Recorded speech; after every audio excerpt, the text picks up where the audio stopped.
BowTiedOx. Welcome to Alex's Asylum, episode 4. Honored to have you on. For those who don't know BowTiedOx, he eats ass. How do you do the hands? It's reversed. Okay, this hand. Okay, there we go.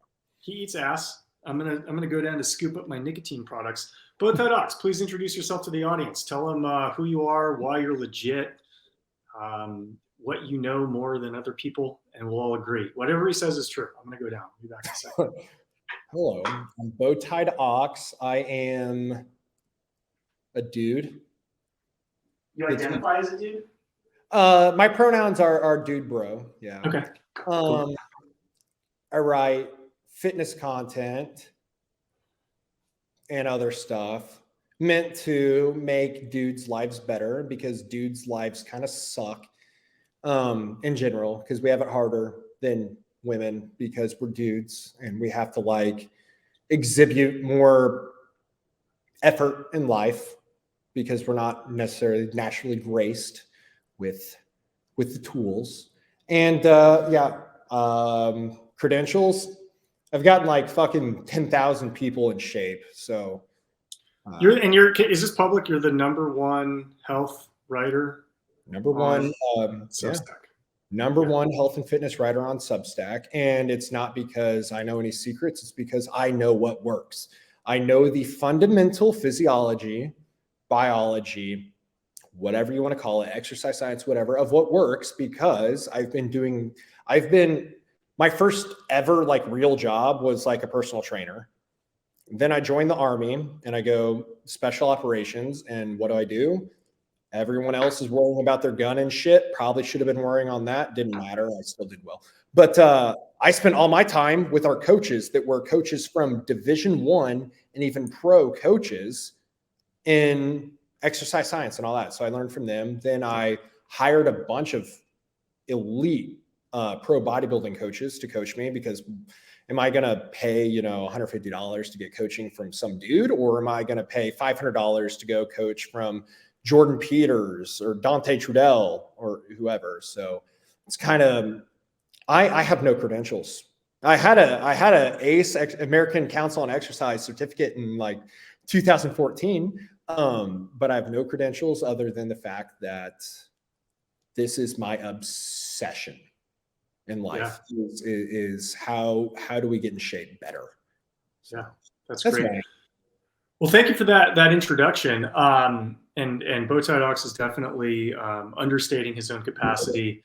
He's part of the BowTied community on Twitter, if you guys are catching this on YouTube. So the reason that you can't see his face is because he's fully anonymous. Actually been able to make a living for himself without letting people know his location, name, what his face looks like. And because his content is really good and people trust what he writes on Substack and on Twitter as well. In addition to eating ass, Mr. BowTiedOx. So handsome. Like, it's such a disadvantage. What's that? So handsome. I get compared to Marlon Brando like daily, or Henry Cavill, Superman. Yeah. Daily. Wow. They're like, are you him? I'm like, you're flattering, but no. Let me touch on the BowTied Jungle real quick. So yeah. I can reference this video just because like that's how the internet works. I can reference back. Sure. So BowTied Jungle, I get asked 5 times a day what this is. So there's BowTied Bull, formerly known as Wall Street Playboys. They wrote this blog, life-changing. I followed their advice to a T. I did join the military, which is probably not smart, but like entrepreneurial and everything.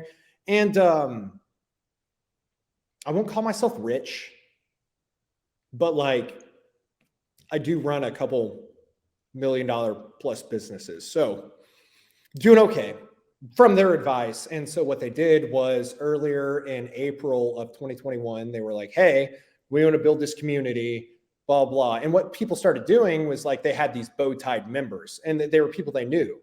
And they did like this hiring process for like this decentralized finance team.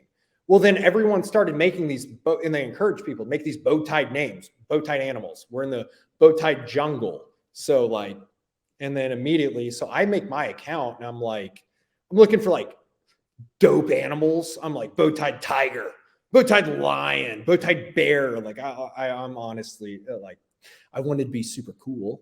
But then like they were all taken. I was like, you know what? Strong as an ox, BowTiedOx.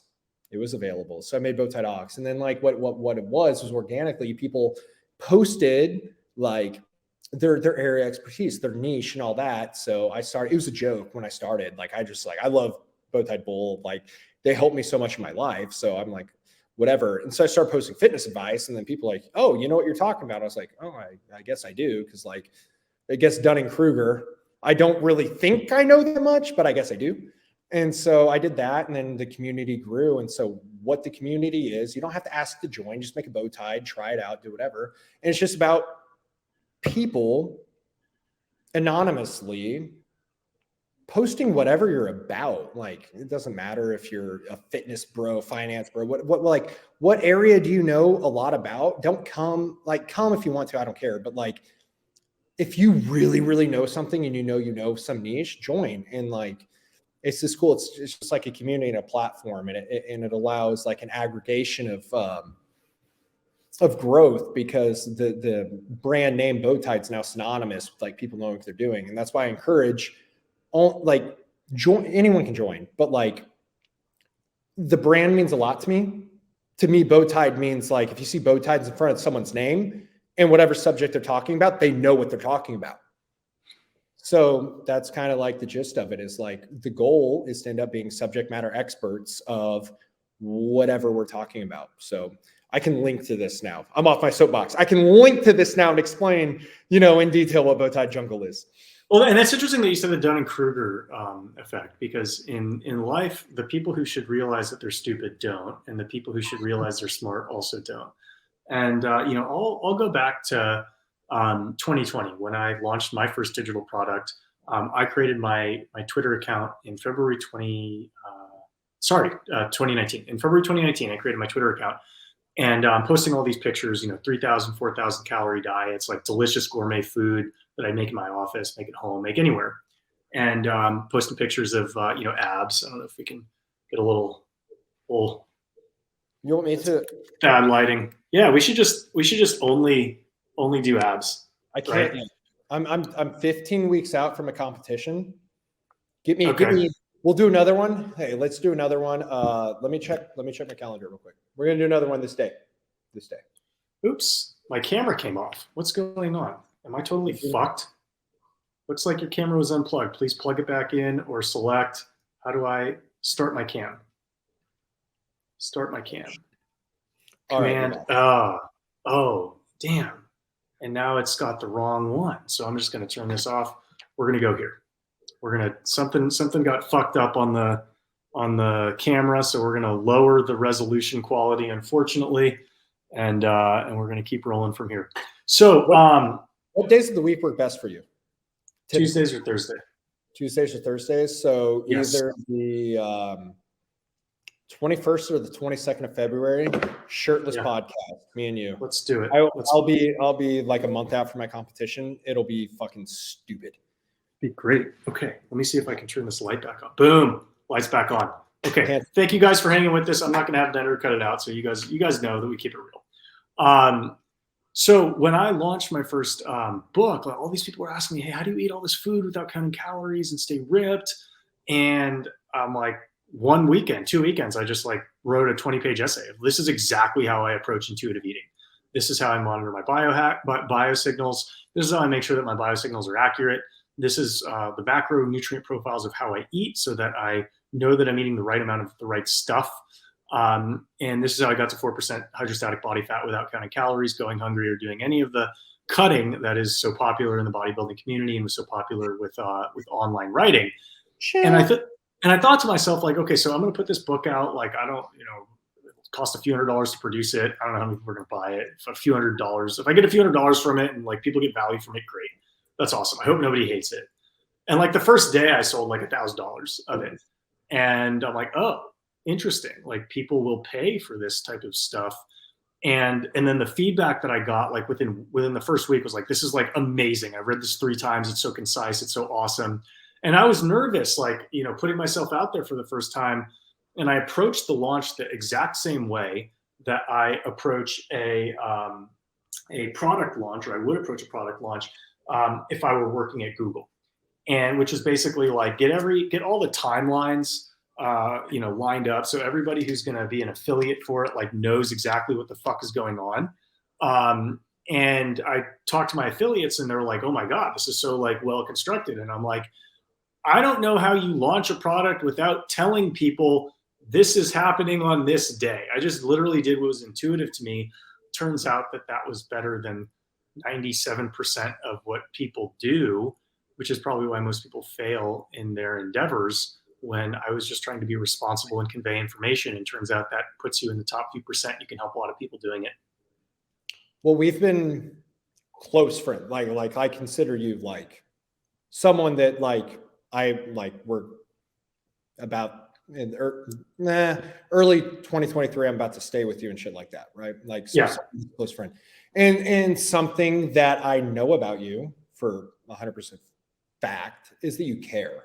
That's like the thing is like, it's not like a credentialistic method or anything like that. It's like you actually just care. You're like out of your way. I remember whenever I was running your diet, which does work. We have totally different approaches with diet. Like I'm a totally calorie guy. He's a calorie denier. Doesn't matter. So many ways to skin the cat, but I ran his diet. His diet fucking works. I'll tell you that. And, but like, I remember just like, and I was unheard of. I'm little BowTiedOx, just start my Twitter account, all that. And you're like sitting there like, hey bro, like you saw the notification that I bought it, whatever. And you're like, hey bro, like, let me know if you need any help with the diet or whatever. And like the big, and you checked in. Like the big emphasis was that you cared that it worked and you were able, and that's like, it's, man, like. And it's interesting because as you get more embedded in this online game, you notice that a lot of e-commerce people, it's like crab in buckets, right? Where people see somebody else promoting a product or somebody else who they perceive to be doing well, and the jealous 1, 2, 3%. It's not most people, right? But the jealous 1, 2, 3% look at you and they think that guy's a scammer. That guy's a scammer, and they don't realize it's like I make the same amount of money that I made when I was working in tech, and I don't really work less. I just work on the stuff that I like to do. Oh. It's like give me some fucking credit. If I wanted to be a scammer, I'd be committing securities fraud. You'd see me in a Bahamian jail, and I'd be on a Forbes list if I was like really dedicated to being a scammer. Like I hope you think highly enough of me that if I committed to scamming people, I wouldn't be selling $49 digital products online. Like, let's be real. You understated that a little bit because like, and this is personal experience. I worked significantly less when I was like a W-2, when I was working, like even in the military, like towards the end of more towards the end of it, like it was, and my background, it was more like, how the fuck do I get out of work? Like I worked significant, and that's government job. So I can get away with working a lot less. Man, I work, this is so cliche, and you can all shoot me if you want to. I don't stop working every moment of my life. And I struggle to sleep sometimes because I'm like, oh, like, hey, this idea, whatever. It's because like, it doesn't feel like work. Don't get me wrong. Man. Like, dude, I'm living a life that I dreamed about when I knew this was possible, what I'm doing. I didn't think I'd be an anonymous cartoon ox. I knew this life was possible, but like, this is what I always wanted to do. And like every second of every day, I might work 12. I'm not going to tell you, oh, I'm working 100 hours a week. Cause like, bro, I'm a bodybuilder. I am a gym bro. I literally am obsessed to the highest degree with everything. This is so much fun. So I'm working so much more, and sometimes it sucks, don't get me wrong, but like you really can't compare, like, and I hate the word passion because a lot of people follow their passions and fail, but if you're good at it, go for it. But like the amount of work, if you're passionate, it will borderline obsession. And I know with you, It is obsession. We're both obsessed with this, and it's great. Well, it's like functional autism. I don't know if you've ever been diagnosed. I've had like therapists ask me if I've been diagnosed with autism. I've never been formally diagnosed with it, but like I took a test a couple years ago as if I were 17, because I know how I would have answered the questions when I was 17 years old, and answering them the way that I would have answered them at 17 put me in like borderline autism, like, you know, functional borderline autism. And that's the kind, it's like, I tell people that you can spend a bunch of time and resources trying to find your unique selling point, or you can just dig into what makes you weird. And if you dig into what makes you weird, that is your unique selling point. And so if you have any tendencies like this, where you can just obsess over something for 3 or 4 hours, lean into it, because chances are very few people can compete with you in that domain. I think mine is actually more ADHD. Like I've been diagnosed with that for sure. I am like the poster. Who hasn't? I am the poster child of ADHD, and it probably is functional autism. But I've had a few subjects in my life where it is like I'm fixated. You will not get me to stop. Like the other night, I was listening to a podcast, a fitness podcast, and so I told you earlier, this is great. BowTied Bowl, like we talk about this all the time at the house that I got that's pretty much paid off, which is one of the smartest things I have ever done at this point, because like I bought it at very, very good market price, very low interest rate. So I've been living while some renovations would happen in an apartment with a buddy. And what's crazy is my wife passes me in the hallway with our 2 dogs and everything.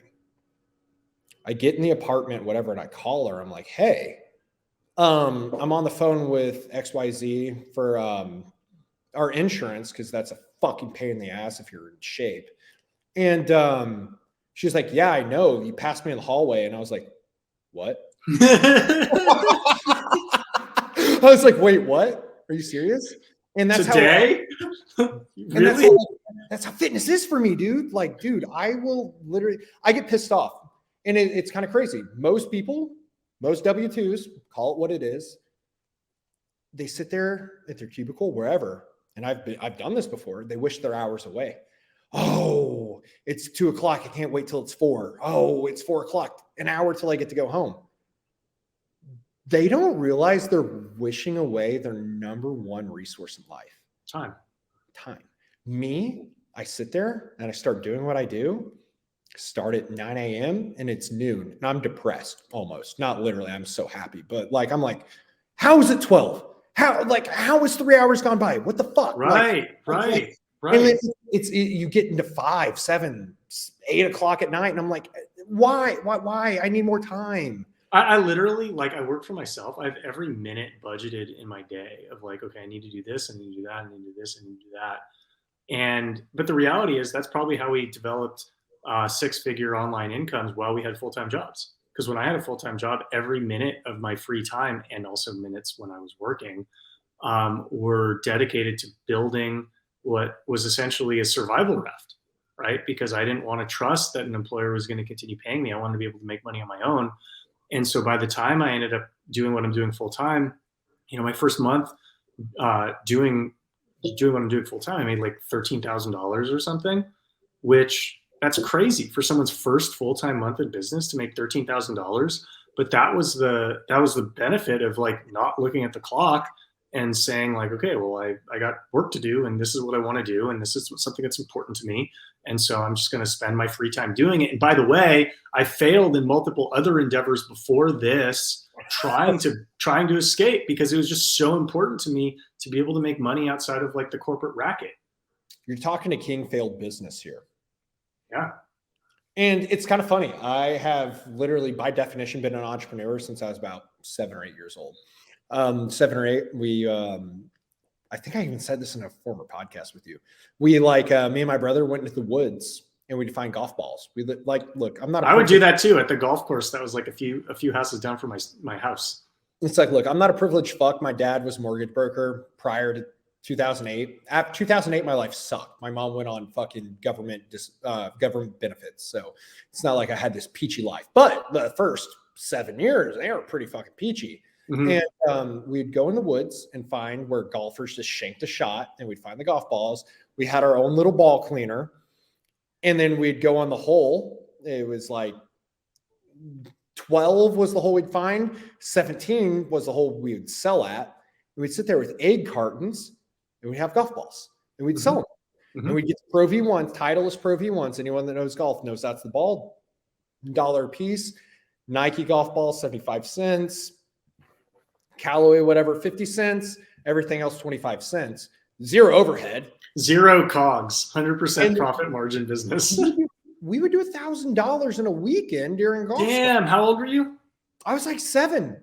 Wow, $1,000 for a 7-year-old is like $1 million. Yeah, and then my dad, like, he's fueled all of. My dad was not a traditional dad, and this is why, like, I can't give all the credit to everything I've done in life. Just like I picked up my bootstraps and my fucking overalls and I did it myself. No, we are like 12, 13. I was amazing at baseball. Probably better than, I'm just kidding. Not as maybe your dad was a better baseball player than my dad. Bro, I can't go into detail. Well, I can. He played 2 years pro, hurt his knee, but they did not pay what they did nowadays back then. I played for 2 years pro, and I made $1,100 a month when I was playing, because that's how much you make in the minor leagues. That's probably how much he made. My dad was MLB. Oh, he was? Yeah, MLB. Oh, okay. Yeah, but like it wasn't enough that it was like. Yeah, back then they made like $60K. 90 salary cap and all that wasn't like it is now. Like, right. I said that, I deleted the tweet because I'm like, everyone's going to assume I'm this rich, privileged fuck. I'm literally not. League min, back when the league min was not very high. It was not very high. So like I played baseball and I was on travel teams, and so he sourced from China HB Gate or something like that. HG Gate, HB Gate, something. It was the fight necklaces that every athlete wore and the power balances. Yeah. Right? So he got them at wholesale cost, and they were so cheap. And we'd go to tournaments, and my little brother, he's not an entrepreneur, which pisses me off. I always talk shit to him. I'm like, bro, I make fucking 5 times you make and you graduated fucking valedictorian. Like, stop being a little pussy. But he's an engineer too, which is sad. But engineers are risk averse because they need to be able to see exactly what's going to happen, and you can't know that. He's a genius level IQ and everything, but like risk adverse. But he used to do most of the sales. We'd go to baseball tournaments, set up shop on like a little bench, and sell these fight necklaces and power balances. We made a lot more than the golf balls on a tournament weekend. And so, yeah, my dad always like, I started having like huge problems with the education system when I was like, let's be real. The education system had problems with you. Oh, dude, I was a fucking shithead. Around 13, probably teenager. Especially you were a decent student before then. Oh, dude, I was in the smart kid programs. Okay. I went to a different school. Yeah. And then what happened? What turned you? What red pilled you? I don't know, man. I was the only kid in my state. It was puberty. It was testosterone. I was the only kid in the state to score a perfect score on math on our standardized testing. Like, I was like golden. And then you barely graduated high school. Did you graduate from high school? I didn't. No, I had a 0.67 GPA going into my senior year, and I wasn't even a senior. I was a junior. How do you even have a point? I thought they'd kick you out of school. I got a GED, bro. I got a GED. How do you even pass grades with a 0.67 GPA? I didn't. That's why I was a fucking junior. All right, so let's talk about this. You were the only person in your state to get a perfect score on the math test, and by the time you were 18, you had a 0.67 GPA and you got a GED. And you know what it is? I got so poisoned in my brain because I started researching entrepreneur. My role model, and I think he's kind of lame now, and I think he's a globalist and all that, but like Richard Branson, dude had dyslexia and he didn't even graduate. He's a dropout, high school dropout. And like, I just saw through the system, dude. I was like, yeah, people like you are maybe a notch smarter than me. I didn't see through it until I got done with it. And that's why I graduated with honors from Vanderbilt. It started in middle school. It was my 8th grade year. And I came home crying to my parents. I was like, I can't do this. They're testing me on because I remember you had to show your work. Mm-hmm. I didn't have to show my work in math. Right, because you could do it in your head. I always did it in my head. I could do it. I could do advanced algebra, everything in my head. I was like, I don't Mm-hmm. need to show my work. And I was like, they want me to write vocabulary words 3 times in different colors. And they want me to take notes in history. History is where I excelled. I used to fall asleep in class, but I loved reading the textbook. Mm-hmm. Test day would come, first one done, set the grade curve, 100%, usually every time. Mm-hmm. And it was like, I came home crying. I was like, I can't do this. Mom and Dad, I'm so sorry. I like, my mom's very traditional. Yeah. You didn't get it. And I love she did. Let me preface this. I have the best mom on earth. She spent like $20,000 out of pocket when she was through like benefits and stuff, like poor.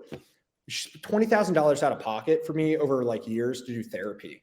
And it's like, I remember the fucking therapist telling me like, you read Nietzsche, that's dangerous. Stop. And I was like, shut up. Like, I didn't listen to this guy. He's like, you're going to fail in life. Like, it was negative. He was trying to like use this like negative reinforcement, but I was like, shut your mouth, bro. Yeah. And I went home crying and I'm like, I can't do this system. It's stupid. It's never going to get me where I want to get in life. I want to be rich. And like, I'm like 13 years old. I'm like, I want to be rich. And I know this is not how you get rich. Mm-hmm. You don't do it this way. Mm-hmm. And they would medicate me. They'd throw me on whatever drugs. Then I would do okay in school. You take enough Adderall, you'll do good in school.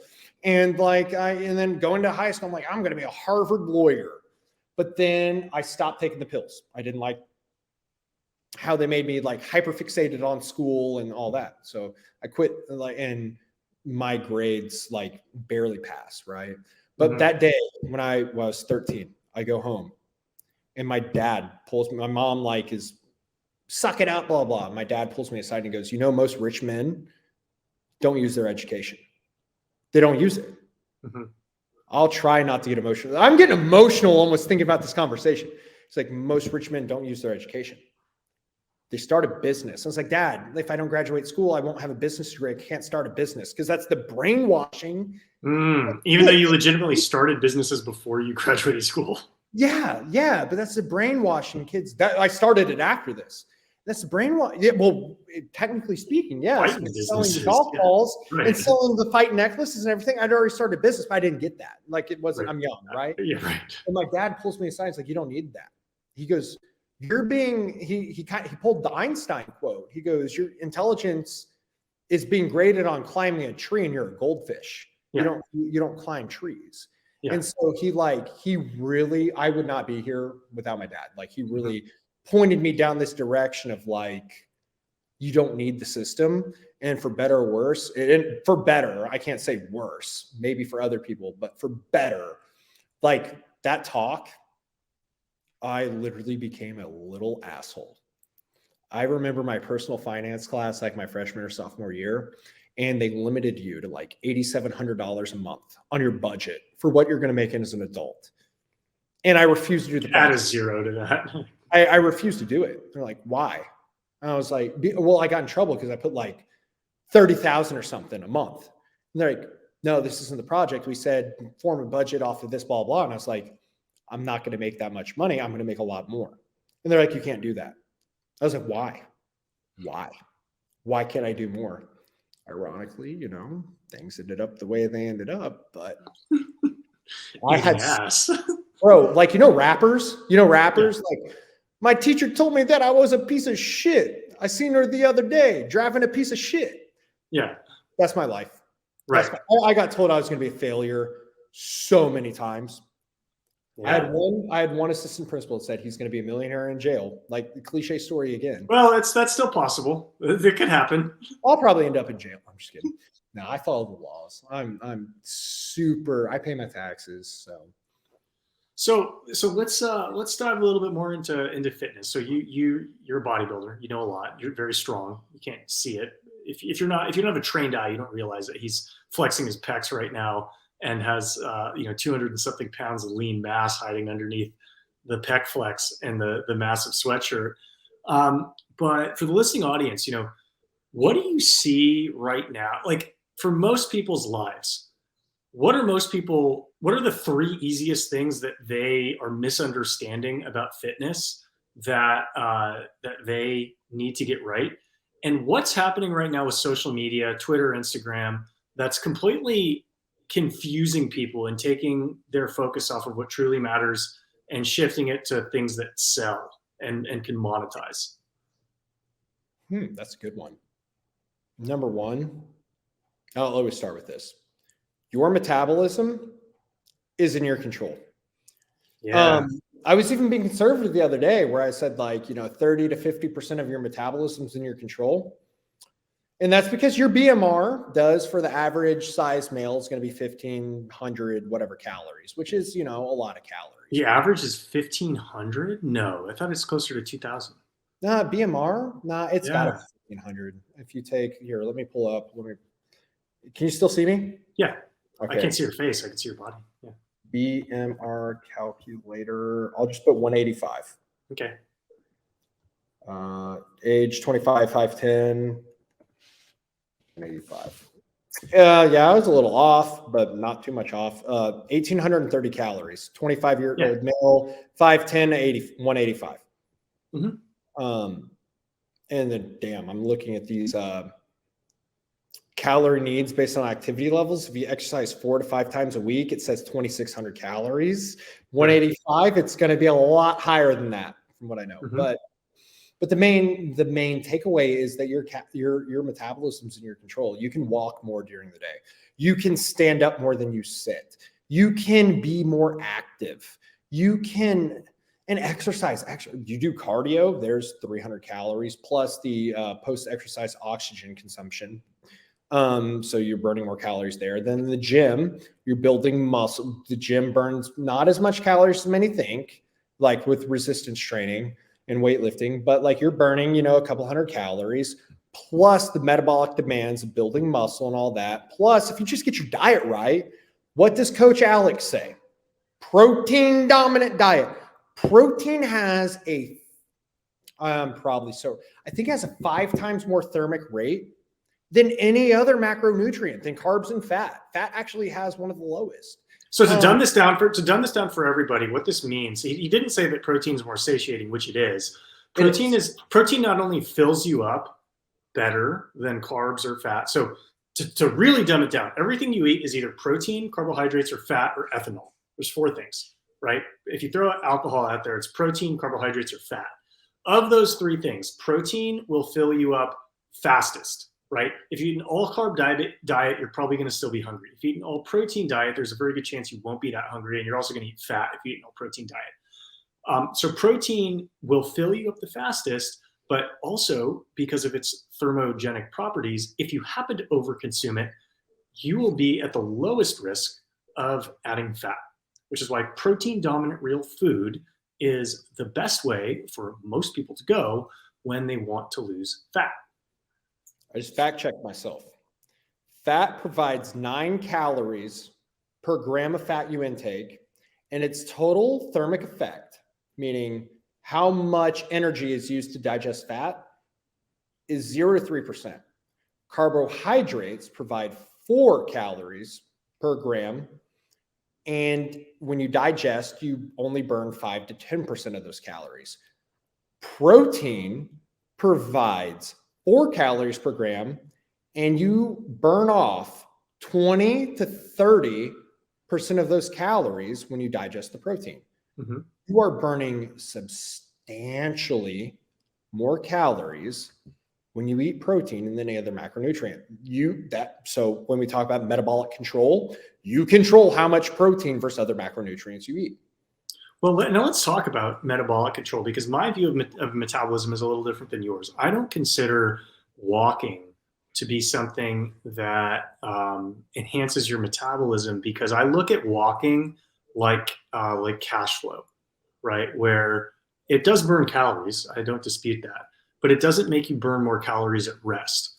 And my approach, and the approach that I commercialize and follow myself, is how do I get my resting metabolic rate as high as possible? Just like you want to, as an entrepreneur, you want to get your passive income to be as high as possible. Or a wealthy person wants to get their passive income to be as high as possible. A fit person wants to get their resting metabolic rate as fast as possible. And so I don't worry so much about burning calories from doing 20 to 30 minutes of cardio. My main concern when I'm in the gym is, how do I increase my force output?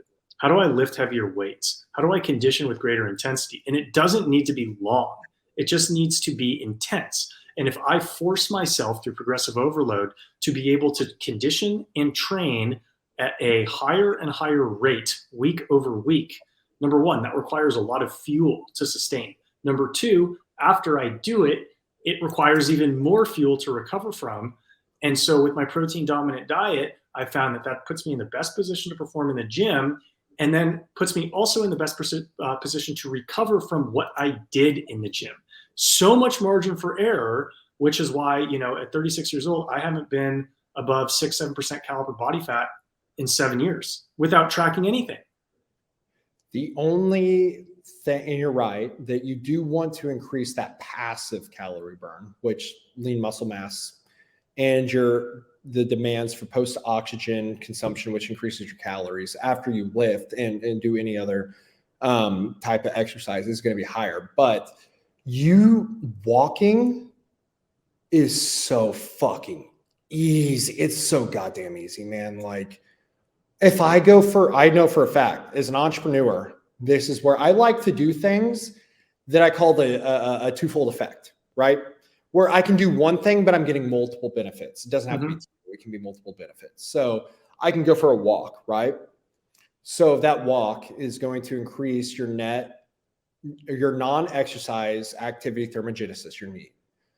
Some people consider walking as NEAT. I think that's a cop-out, honestly, because it's walking. It's not exercise. You are walking. Humans are made to fucking walk.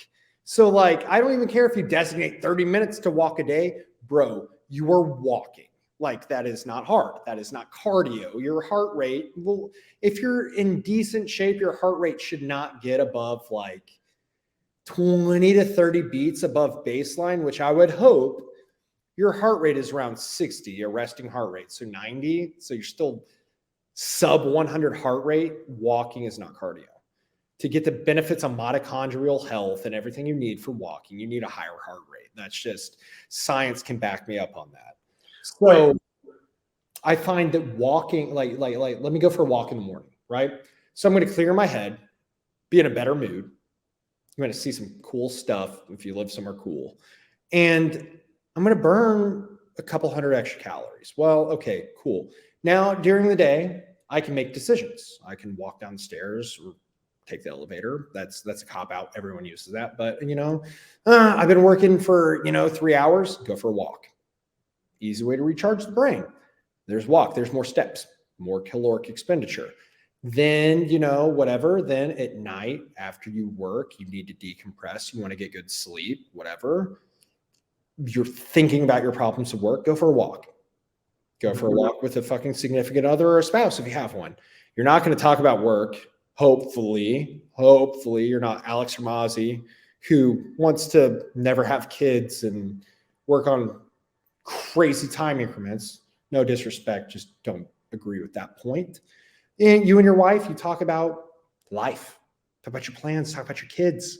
That's what we do all the time. Talk about how we want to raise our kids, the environment when I'm growing and all that. And you know what? I'll walk for 20, 30 minutes. I don't even realize I walked because I was engaged and I got to be with someone I love and engaged. And you know what? I burned a lot of calories there too. Not a lot, but at the end of the day, when we talk about a pound of fat is 500 calories a day over the course of weeks, a pound of fat is 3,500 calories of energy stored. So if you can burn an extra 500 calories a day, that's 500 calories. So okay, but let's talk about that, because my view of cardio, for the reason why I was fatter doing slow cardio, in my estimation, is that unless you're on a calorie counting plan, if you do low intensity cardio, your hunger levels will rise in the exact proportion that the calories you burned increase your energy needs. Is that not true? Oh, no, no. So like, that's why I actually suggest doing cardio when bulking, because you'll be able, let's say you burn 200 calories during cardio, you'll be 500 calories hungrier. So your net benefit there, right? Like 300 plus calories. So that's okay. So if you're burning 200 calories during cardio, but you're 500 calories hungrier, why does it make sense for somebody to walk if they're not also on a calorically restricted diet? So that's my premise, is that you need, like in my approach, because I view it so easy, just you track the calorie. You're going to be a little hungrier, sure, but like be an adult. Like you're a little hungrier before you go to bed. Okay. I will not do that, Ox. I refuse to go hungry. This is not what I do. Many people won't, but you can, if you, especially not just walking. Plus, how many calories are in ass? I mean, you eat ass. How many calories are in that? I'll have to talk to the experts. But it's one of those approaches, and it's very different from your approach, where you might be a little hungrier. I like hunger. I like feeling hungry. I know that hungry means it's working. If I'm hungry, I go to bed hungry. Pain is weakness leaving the body. If I go to bed hungry, I lost fat that day. I can be pretty damn sure if I was hungry. So like, and outside of walking, I don't know that makes me much hungrier. If anything, I know in competition prep that when I'm hungry, and I can't, because you got to think, like when you're starting to get really for most people, like 10% body fat, for me, it really starts to hit like around sub 7%. Man, I am daydreaming about food, and stupid food too, like nothing I would normally eat. So how are we calculating this? Because is it a DEXA or is it a hydrostatic? Because I'm way lower. Like this is me. Hydrostatic, this is probably 6%, 6.5 for me. I carry more fat around my midsection. DEXA, this is closer to 12. So what are we talking about here? I don't really track body fat. I just know when I've got veins. I use really visual references, but I know when I have veins shooting up from like abs to like mid to upper abs, and I can see veins coming in my chest, and like my quads literally look like a roadmap of veins. And then compared to references, I'm like, okay, I'm here and there. Because for me, like, and this is something I try to instill in a lot of people, because I got a lot of people that don't look good. They don't look good. They're like, I'm 16% body fat layer, or even because I always preach that 15% body fat in that range, you're going to be healthy metabolic. Yeah. Metabolically, you're going to be healthy, which is just fucking true. Sure. I get a lot of people that send me like these scans, and they'll be like 15 and blah, blah. And I'm like, bro, I'm gonna be honest, the way you carry fat, like you need to lose some more fat. But like, so like for me, it's always like, there are some dudes that look really good in their midsection, because that's where dudes care about. We love sex, right? And their midsection, and they're like, yeah, I'm 15% body fat, but they're like, you've seen how some dudes carry fat. They carry it all in their midsection. I'm like, cool, man, you're meeting that metric, but like, do you look good? Do you look good at a beach? Would you look good? So I use every now and I don't anymore, because I don't have free access because I'm not in the military. I used to use like the in-body scans where you hold the fucking thing and all that. And I would use that to kind of track. But for bodybuilding, especially, it's not like as much like, where am I? It's like, where am I versus my competition?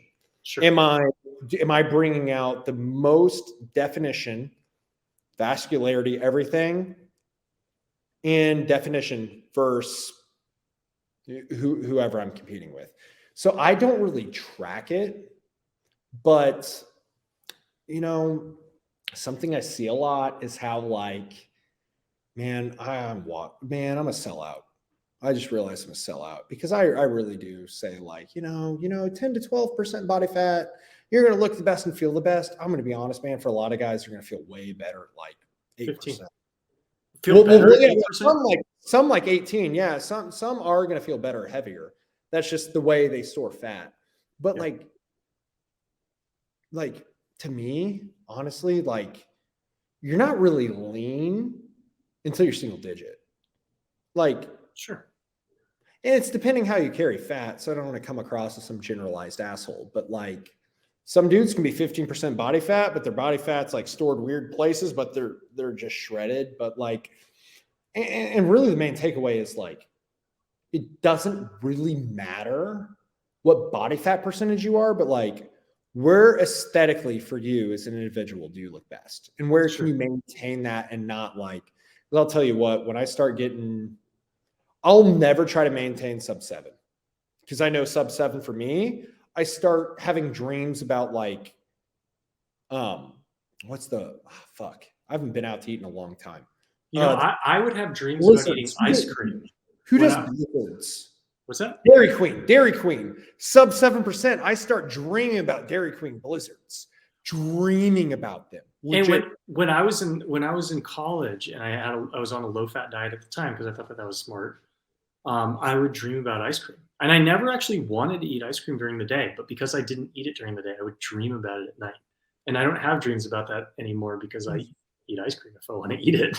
And you eat higher fat now, right? Like much higher fat. You know, like that's the number. Well, if we want to get on like mistakes people can make as a man trying to eat lower fat diets, I hope you do not want to have a sex drive.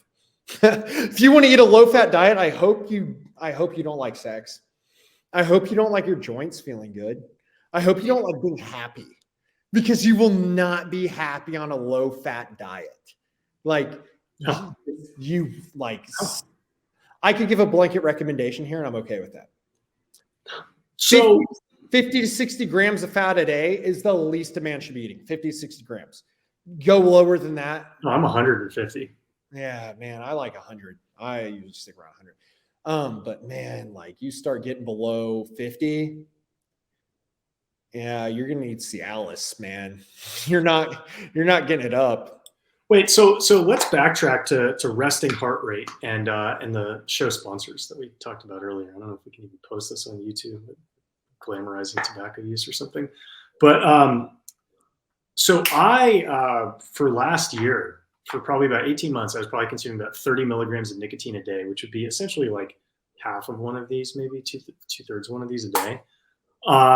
Because I didn't think that there was anything wrong with it. Well, it increases your metabolism. It's a stimulant. If I'm sleeping, it's probably okay. But I noticed my resting heart rate was like way higher than it should have been. And when I decreased my nicotine consumption, it drops to where it should be. So like if I'm below 10 milligrams a day, my resting heart rate's in like mid 60s, 63, 65, which is probably a little bit higher than you would expect for my cardiac health, but it's like fine. Whereas when I'm consuming 30 milligrams a day of this stuff, my resting heart rate's like 80. So that's why I still do it, but I do less. I'm one of those like genetic anomalies. So my family has Von Willenbrand's, which is ironically going to keep me alive like way longer than I would be. Our blood doesn't clot. Okay. My D-dimer is like scary low. Okay. Like for when it comes to like cardiovascular disease. Does that mean you're like a hemophiliac? Like if you bleed, you don't stop bleeding? Oh yeah. Oh yeah. Like if I ever get shot or stabbed, which I mean, I was in a profession where that was much more likely and it didn't happen. So I would die, not maybe, but you know, higher chance of dying. You have to get to the hospital 3 times faster than the next guy. Yeah, but in general, because like there's something they can do to help alleviate it. And I was like, wait, so you're saying I have a better chance of dying if I get stabbed or shot, but I have a lower risk of developing blood clots, which kills like quite a percentage more of people. I was like, I will take my bet that I don't get stabbed or shot versus blood clotting. Like I will take that bet. Like having a fucking stroke or whatever. So, right. But my resting heart rate is like ridiculously low. It's like 48. When I do because I wear a Whoop. When I do consume more nicotine, and yeah, I would say about the range you're talking about, like 30. So that would be Zen 6%. So that would be 5, 6. 6 of them. So half of 10, which is reasonable. Yeah. If I'm over that, there's a noticeable noticeable increase in the resting heart rate. Higher is better. Yeah. But when I'm lower, I do about What, 12. I do about 12. so 12 Zins? I noticed no difference. 12 a day. I like. So what's your heart rate when you're taking 30 milligrams or more? Of nicotine? It's tough to say. Gets into the 50s. Oh, Like so it's like upper 50s, like at least 20%.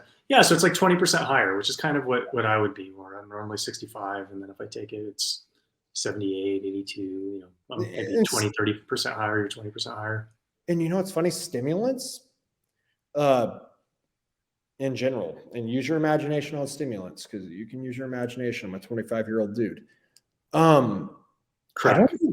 Not crack, but I don't ever give above like 68. If I'm above 68, the last time I was above 68 was last year, November timeframe. And I was about 130 resting, and I had no idea what the fuck was going on. And then the next day I tested positive for COVID. Oh, well, I was working with a entrepreneur earlier in the year who was like, he sent me his Whoop scores, and he's like, yeah, so my resting heart rate's like 120, 130. What's, and I'm like, what? And it was Vyvanse. That's what did it. And probably stress too, but mostly Vyvanse. I've taken quite a bit of Vyvanse, and we're talking if I don't hydrate and I'm just an asshole on it and I drink caffeine on it, 70s, 75. That's scary. You got to know, well, that's you're hitting action at one point. You have to know your genotype. You have to know what you're susceptible to. You have to know, how do stimulants hit me? How do, different factors hit me? And it's genetic, of course. Like, you're in exceptional health and your resting heart rate's a little higher than mine, but like probably genetic. Like you're in good health. Like, yeah, like come on. But like some people, when you're getting in tachycardia, is that the way to say it? I've only ever read it. What is cardio? Tachycardia. It's you're above 100 beats per minute. Oh, I don't even know. Tachy cardia. Okay. But if you're over 100 beats per minute, like you got some issues, bro. Right. You got some. The 100, like some people, I can take a stimulant and I can be 75. If you're taking a stimulant, you're 120, bro. You're gonna die way sooner. Right. Stop. Know your genotype. Know what you can handle. Like, I bet that dude's blood pressure. Oh, I don't even want to know his blood pressure. Yeah. Oh, 200 over 120. No, I don't know. Dude. So, okay. Bringing it back to online fitness, we're both of we're us. We're at one. We were three things. So we were at metabolism. That's in your control. Yeah. Online fitness takeaways. Number 2 is that I got a cop out. I got to have a cop out here because it's true. You don't need to do as much as you're doing in the gym if you haven't listened to like people like me and you, or like Dean training, like his advice that you really don't need that many sets in the gym. Right. Like, you just really, I posted the other day I didn't want to make it a post, but it ended up a post because, nuance, they beg for the nuance on Twitter. I did a post on like how this for beginners, if you've been lifting for 1 to 3 years, one working set, full body style program. So, 3 times frequency a week, one working set to mechanical failure. You'll grow it, like log it, progressively overload, do that. If you're a beginner, 1 set per week per body part, or one set per workout, and 3 workouts, 3 sets to mechanical failure, track your lifts and add more weight, you'll grow. And it was like stunning to some people, like, no, that won't work. And I'm like, just try it. How many sets do you do a week? Man, dude, depends. It depends. Well, so generally, okay, we'll talk about bodybuilding since I'm in off season. Off season's different because I have more caloric surplus. So I'm like, I have better recovery capabilities. So I might do a little more, or actually I might do a little less, but I'm doing like rest pause, drop sets, cluster sets, whatever. But going into a show, man, I really, and I'm advanced. I am very advanced. I really don't feel comfortable, and I won't recover from more than 12 sets. And that's probably 6 sets in exercise. And that's my focus point that week. That'd 12, be 12, it's not 12 sets a week. It's 12 sets a workout. Yeah. Well, 12 sets a week. Sorry. 12 sets a week. You're doing 12 sets per week. Yeah. And that would be 2 workouts, 3 exercises, 2 sets. All right. But let's flip this to bulking, because when you're cutting, you're really like maintaining what you have and trying not to lose muscle mass. But for somebody who's trying to make progress on their physique, like how many sets per week are you doing in the off season? No more than 12 again. But there's so if I'm in a surplus, I'm going to recover from what I throw at me. So honestly, on paper, it might look like 8, but I'm doing a couple drop sets. I'm doing a cluster set. Well, so a drop set should count as 2 sets. Well, they should, but yeah. So 24 is that? No. Not all of them are drop set. No, maybe. Okay. Honestly, it's still coming around 12 sets per week. Like how many workouts is that? So I usually follow a push-pull legs plan. Okay. So on average, you can't look at it weekly per 9 days. It's 2 workouts. And yeah, we're talking 2 sets. You do 2 workouts every 9 days? Yeah, depending on the week. Yeah. So it's push, pull, off. Well, push, pull, off. Oh, sorry, my hands. Push, pull, off, legs, off, push, pull. So you're working out 60% of the days? Yeah. Okay. And so in a 9-day block, so you're actually on a 10-day block. Yeah, I was going to say it's probably 10 days. Yeah. So you're working out 6 times in 10 days. Each workout has how many sets in it? So, you're saying sets. Sorry. I got to back all of this up. I am so sorry. I'm talking per muscle group. Or per right. I'm talking your body. I'm not talking your like this is why I'm like, there's no fucking way. If you've been listening to this, I am so sorry. When I say 12 sets per week, I'm talking per chest, per shoulders, per triceps. I'm so sorry. Okay, makes more sense. Oh, I am so sorry. Oh man, my bad. So 9 sets. Well, sorry, I suck at math. I don't. 6 sets per chest, shoulders, back. Do you count legs as 1 or 2? Hamstrings or quads or both? It's tough because I don't really count back toward. Oh man. So back. Let me give an example. So back. If I do however many sets, I'm doing width focus. So it's lats. Yeah. The teres and all that. And then I'm doing thickness, which is mid-back traps, rhomboids, all that. I found that you can get away with a little bit less volume because even if I'm working you can't really see my hands, but if I'm working a lat movement right there, other parts of my back are still getting recruited. Sure. And that's why I don't do as many tricep sets. I don't feel the need to do triceps because I'm doing a chest press. Well, sure.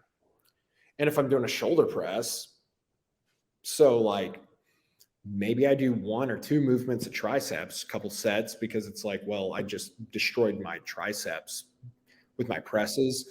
Fuck, now you really got me thinking. So let me just throw some numbers out there. You let me know if this is accurate. So about maybe 4 sets triceps isolation per 10-day block, 4 sets bicep isolation per 10-day block, 12 sets back per 10-day block, 12 sets chest per 10-day block, 12 sets legs per 10-day block.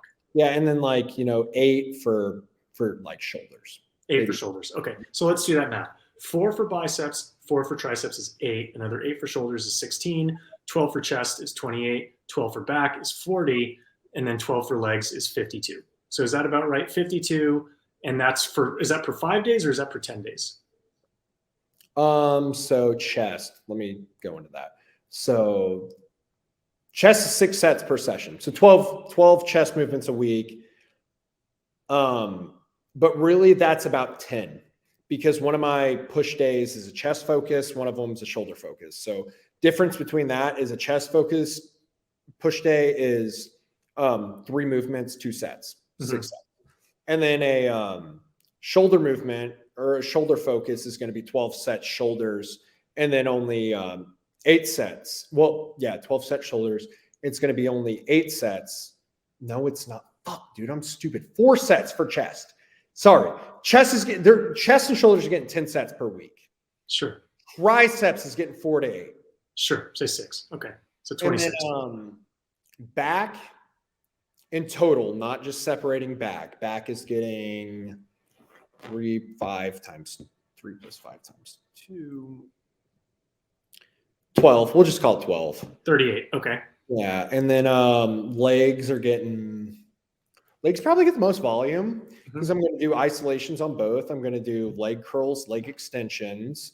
I'm going to do 2 sets of a leg compound and 1 set of a leg accessory. So something like Bulgarian split squats. So they're getting, in total, you're getting 4 sets or 8 sets, leg extension, leg curls, and we'll call another 8, 16-ish. Okay, so 38 plus 16, we're doing 54 sets for 10 days, which is 5.4 sets per day. If you did a 7-day block, that would average out to 37 sets per week. Yep. Yeah, and for me, I'm doing a little bit more. I'm probably doing 57 or so. But look, it's like this. I get that I do about 19 sets of workout 3 times a week. I have the biggest fucking legs. You will fucking. My leg, I'm trying to, dude, look at the sweep. Dude, I have, look at the fucking hamstring. It's fucking touching my calf. My hamstrings are a bicep. Probably not. Biceps are smaller than hamstrings. Well, obviously anatomically, but I'm saying, you know what I mean? In proportion to how big your leg is. Dude, my biceps, you can't really tell here, but I have a big fucking hand and I can take up, it's not even half my arm. My thumb's not even reaching around down there. I'll just sit like this for the rest of the fucking, I'm just going to sit like this. Okay. Let's break it. Okay. So we like what you're doing, lower sets, high intensity, because you got to be intense to progressively overload. We like very similar to what I preach, very similar to what Dean preaches, who we like. New guy, new follow Dean. We'll tag him on this and we'll give him some love. We'll try to get him a few hundred more followers. He deserves thousands and he'll get those eventually. He's at 2,000 or 3,000. Dude needs 10,000 plus. He'll get that. He will, because he knows enough. He's talented. Yeah, and he cares and he works hard at it. What do you think does detriment to fitness that we see online? What is this is not helping people. This is making people worse. This is confusing people. There's my evil villain laugh. The fact that so many people actually don't care about helping and they're just how do I it's narcissism. It's rampant in fitness. How do I get more followers? What's going to get my engagement on my little tweet? Whatever, that, dude. If you don't have the experience and the anecdotes, because that's how you know if someone knows what they're talking about. They have anecdotes from clients, so they can provide nuance on hey, this, but I've seen this, and this is my experience, blah, blah, blah, and then it checks out, right? In practice. When you just see people that just have nothing above a AI, I won't call any services out, but nothing above an AI tweet level. You could literally use GPC or whatever, GPT. Chat GPT. Yeah, that. You could use that and tweet their tweets. Because they can't tell you where I'm hey, I almost showed my face. Where, hey, if you're doing lats, don't pull down like this. Hey, pull from above like this. Don't cross your midline. Do that because you're going to cross the line of resistance, whatever. They won't tell you that because they don't know that. me and you guys, we can do that in a tweet. Mm-hmm. I can tell you like, hey, supinated and neutral grip, you're going to target more lats. When you're over, you're going to target more mid back. We can say that in a tweet. Mm-hmm. We can explain volume. We can explain these things. We can explain these nuanced concepts that actually work, and they make sense when you write them out on paper and you look at how the physiology of the body works and everything. We can do that, and we do it every day. Mm-hmm. They can tell you to go walk 10,000 steps. I tell you to go walk 10,000 steps fucking 5 times a week, on top of telling you like, hey, do better execution and tweak your form to, you know, isolate muscles better. Mm-hmm. And it's like, they're not for people. They're not for the people at all. Well, and this is kind of my gripe with fitness in general. So you and I have done a good job relative to most trainers in that we make decent incomes from fitness. Most trainers are, you know, probably struggling to make 6 figures if they're making that. And so, you know, we do it. We recognize that there are other industries that pay better than fitness. But when you think about, like, if your approach to fitness was wanting to make as much money as possible, you actually don't want a program that works. Because if you have a program that works, most people don't need you. Like they do, they could still residually benefit from you, but maybe they don't want to pay. Maybe they're like, dude, I learned so much from you in 3 to 6 months that, like, it's just, I realize I could learn more from you working with you longer, but it's not a priority. I got 10 other things that I want to get better at. And you'd be like, yeah, I mean, I get that not everybody has that hyper precise focus on wanting to get as jacked and ripped as possible. Go do you. That's totally what you want to do. But, you know, I did a thread on this where if you look at like Weight Watchers, you look at some of these programs that have mass market buy-in, they wouldn't be profitable for the distributor if they actually worked. They rely on recurring customers because their systems don't work. You know what a good way to look at this is? Which people on social media are acting like a trainer in the gym. Trainer in the gym, man. I go to a lot of gyms. I would show my keys, but it's too localized. I have 4 gym memberships in the local area. Every single place I go to, every single local trainer, their programming and the exercise they put people through, they couldn't be worse. So the other day we're at the gym. So my buddy, he's got a new girlfriend. She has a trainer at the gym. They were doing exercise. The trainer had her doing exercises, and I was like fuming. She had her doing a standing, not even the easy bar, straight bar, overhead, like tricep extensions. Her shoulder looked like it was about to pop out.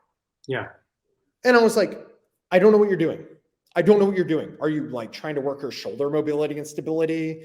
And while working triceps, like you're about to hurt her. How about have her do a tricep isolation so she can learn that movement pattern correctly, and then have her do a shoulder stability if that's your goal. Her goal was probably, I don't know what the fuck I'm doing, but I've seen people do this. But I was like, oh man. And she had her doing like an incline bench, and she had her bringing the bar down to here.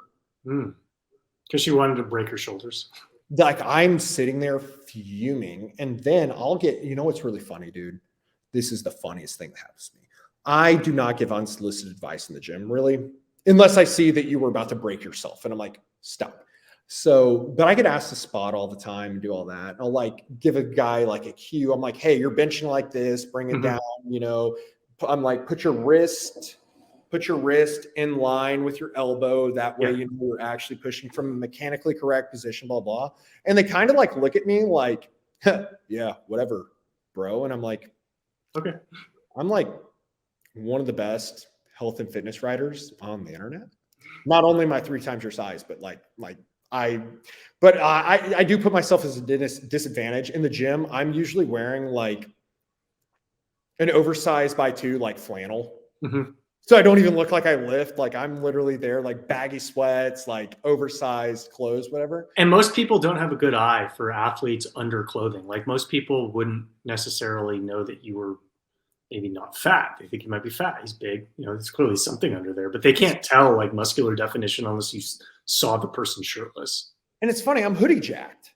Like I've reached hoodie jacked. Like to the well-trained eye. I'm wearing a hoodie and I have shoulder caps. Like to the well-trained eye, but to the well-trained eye, but to the non-trained eye, it's not obvious. And yeah, I'll go there and I'll give like some dude some sage fucking wisdom, dude. Some shit that I'm like, yo, this will take you to the next. Dude's doing like lat pull down. I'm like, hey, bro, maybe, you know, switch the grip up, do this, whatever. And they're like, okay.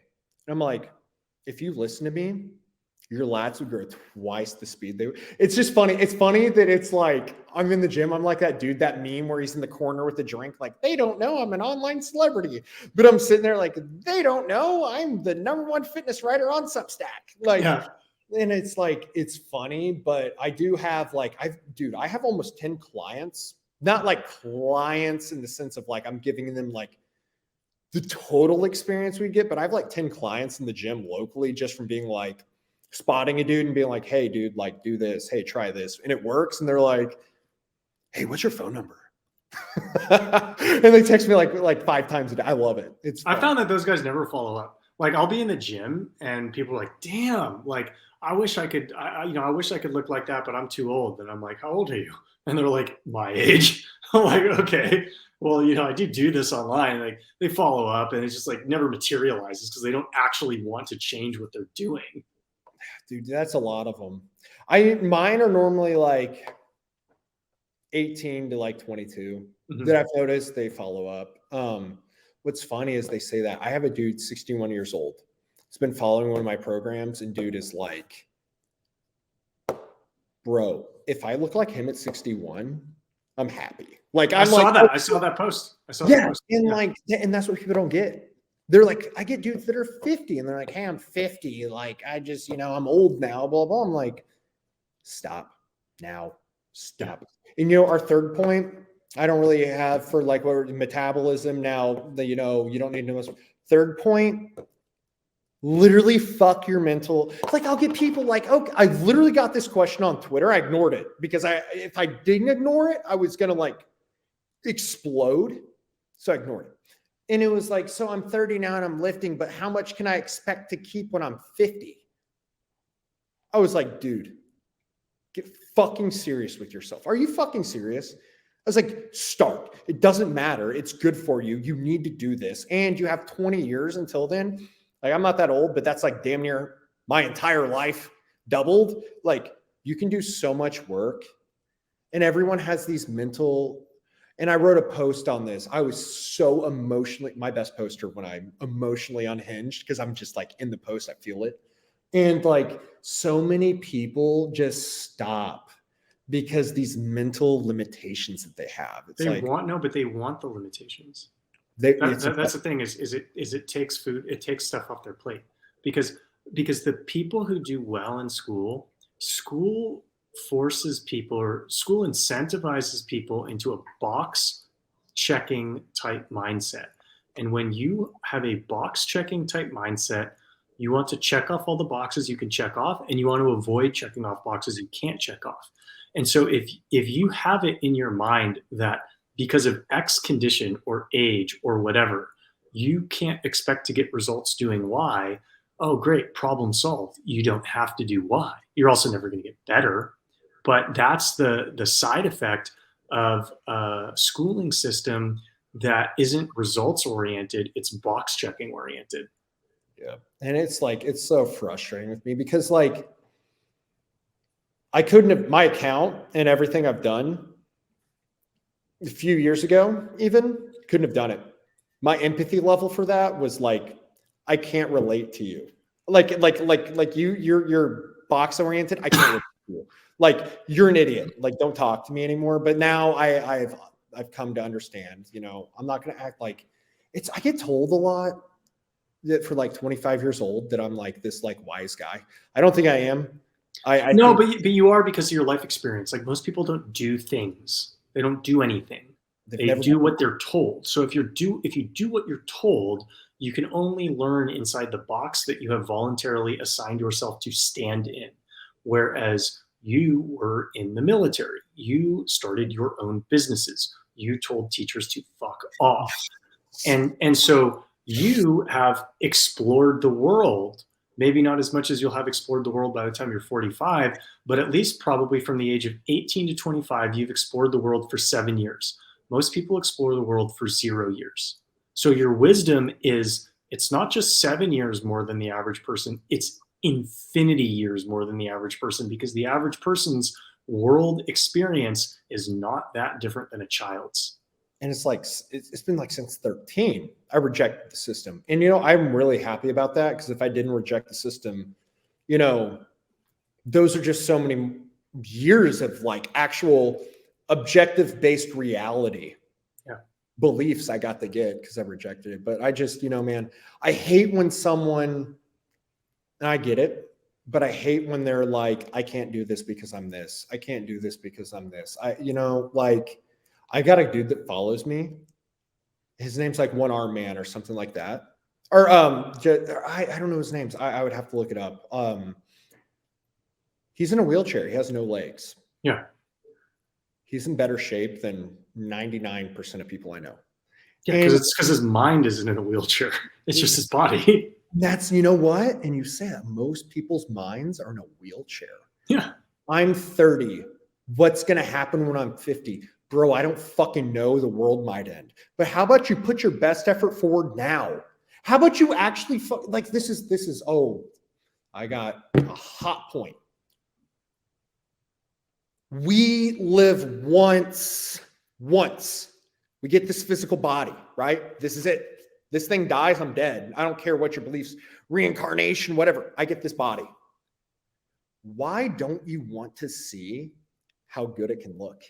Because it can look really good. And everyone, regardless of what their blue hair or whatever says, we all really appreciate someone. Like, I look at you, people look at me, whatever. I'm like, dude, bro, you look like a Greek statue. You look incredible. Like, anyone objectively looks at you and says, hey, Alex, you look fantastic. You look at me and they're like, bro, you're big. Like, why not do that? Because they don't understand. And it's funny, the benefits of fitness. I could get all into how I make more money because I'm fit, because my brain works better, because my neurotransmitters function better, because I'm healthier and I have higher energy levels and my moods don't swing and I don't, whatever.